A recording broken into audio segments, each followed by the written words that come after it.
அஸ்ஸலாமு அலைக்கும் வரஹ்மத்துல்லாஹி வபரகாத்துஹு. இன்னைக்கு நாம 50 டேஸ் சேலஞ்சில் செகண்ட் டே வந்துட்டோம்.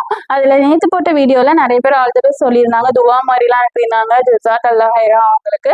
அதில் ஒருத்தவங்க நம்மக்கிட்ட, அதுவும் இல்லாமல் நான் ஒரு குட் நியூஸ் சொல்லணும்னு ஆசைப்படுறேன். நம்மளோட இந்த 50 டேஸில் நம்ம 2 டைம்ஸ் கிவ் அவே கொடுக்க போகிறோம். அது கண்டிப்பாக நம்ம சப்ஸ்கிரைப் பண்ணியிருக்கணும், நம்ம ஃபாலோ பண்ணியிருக்கணும், நம்மளுக்கு கமெண்ட்ஸ் ஏதாவது பாசிட்டிவான கமெண்ட்ஸ் சொல்கிறவங்களா இருக்கணும். அந்த மாதிரி ஆளுங்களுக்கு நம்ம கிவ் அவே கொடுக்க போகிறோம். கண்டிப்பாக யூஸ்ஃபுல்லான ஒரு திங்ஸாக கொடுக்க போகிறேன். இன்ஷா அல்லாஹ் பார்க்கலாம் அது யாருன்னு. அதுக்கப்புறம் இன்னைக்கு நான் என்ன சொல்ல போறேன்னு சொன்னா, என்கிட்ட கேட்டாங்க ஏன் நீங்க அப்துல் பாசித் புகாரி இஷ்யூ பத்தி ஏன் பேசலன்னு சொல்லிட்டு. அதுல 3 பாயிண்ட் இருக்குங்க. அதுல முதல் பாயிண்ட் என்னன்னா, மத்தவங்களை பத்தி பேசுறதுக்கு முன்னாடி அவங்கள பேசுறதுக்கான தகுதி நம்மளுக்கு இருக்கான்னு யோசிக்கணும். அதுக்கான ஒரு இது இருக்கா, நம்மளுக்கு வேல்யூ இருக்கா, ரைட்ஸ் இருக்கான்னு யோசிக்கணும். அது எதுவுமே நம்மளுக்கு இல்லை. அது யாரா இருந்தாலும் சரி, அவர் எப்படிப்பட்டவர்னா, அவருடைய வாழ்க்கையில அதிகமா பயான்களை சொல்லி நிறைய இளைஞர்களாகட்டும், அது நம்மளாகட்டும், யாராகட்டும், அவங்களுக்கு மன ஆறுதல் ஆகட்டும், மார்க்க வழியிலாகட்டும் அவர் அழைச்சிருக்காரு. ஒரு 10 பேரை இருந்தாலும் சொல்லுங்களேன், 10 பேரை அவர் சரி பண்ணியிருக்காரு இல்லையா? அப்படிப்பட்டவரை பேசுறதுக்கு நம்மளுக்கு எதுவும் தகுதி இருக்கா? கிடையாது. அதை நம்ம ஷேர் பண்ணவோ அதை பார்க்கவோ தகுதி கிடையாது. அதை நான் பார்த்தோன்னா ஃபர்ஸ்ட் அது உண்மையா இருக்கக்கூடாது, அவரா இருக்கக்கூடாதுன்னு மனசு ரொம்ப கஷ்டமா இருந்துச்சு.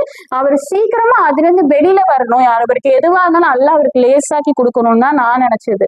மூணாவது என்னன்னு சொன்னா, அடுத்தவங்களோட பர்சனலை நம்ம பார்க்கவோ பேசவோ கூடாதுங்கிறது ரொம்ப ரொம்ப இம்பார்ட்டன்ட். ஏன்னு சொன்னா, நம்ம அப்படியே கிராஸ் பண்ணி போகும்போது ஒரு வீடு திறந்துருக்கு, அதை பார்ப்போமா? நம்ம மாட்டோம். அதுவே நம்ம அருவருப்படும் போது மற்றவங்க வீட்டுக்குள்ள நடக்கிற ஒரு பர்சனல், அவருடைய வாழ்க்கையில நடக்கிற ஒரு பர்சனல் போய் மூக்கு தலை வாய் எல்லாம் விடுறது அவங்களா ஷேர் பண்ணா நம்ம கேட்டு ஏதோ ஆறுதல் சொல்லாமே தவிர, ஆறுதல் தான் சொன்னா, அது இன்னொருத்தவங்கிட்ட போய் பெருசாக்க கூடாது.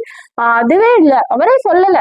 அவரே இன்னும் அவருடைய வாழ்க்கையில சொல்றது இன்னும் நிறைய விஷயங்கள் அவர் இன்னும் சொல்லவே இல்லை. அப்படி இருக்கும்போது நம்மளா மூக்க நுழைச்சு எதுவும் பேசுறது ரொம்ப ரொம்ப தப்பா. அடுத்தவங்களுடைய பர்சனல்ல நம்ம நுழையிறதுங்கிறது தப்பா. அது இஸ்லாத்துலயும் அது தடை செய்யப்பட்டிருக்கு.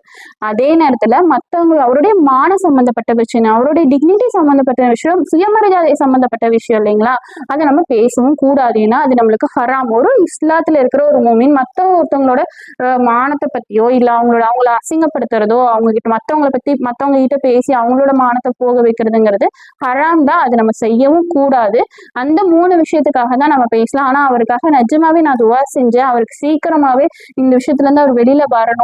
அவர் மறுபடியும் மீண்டும் மார்க்கத்தை பத்தி நிறைய சொல்லணும். ஏன்னா இப்ப இருக்கிற காலகட்டத்துல அவருடைய சொற்பொழிவு நிறைய இளைஞர்களுக்கு தேவைப்படுது.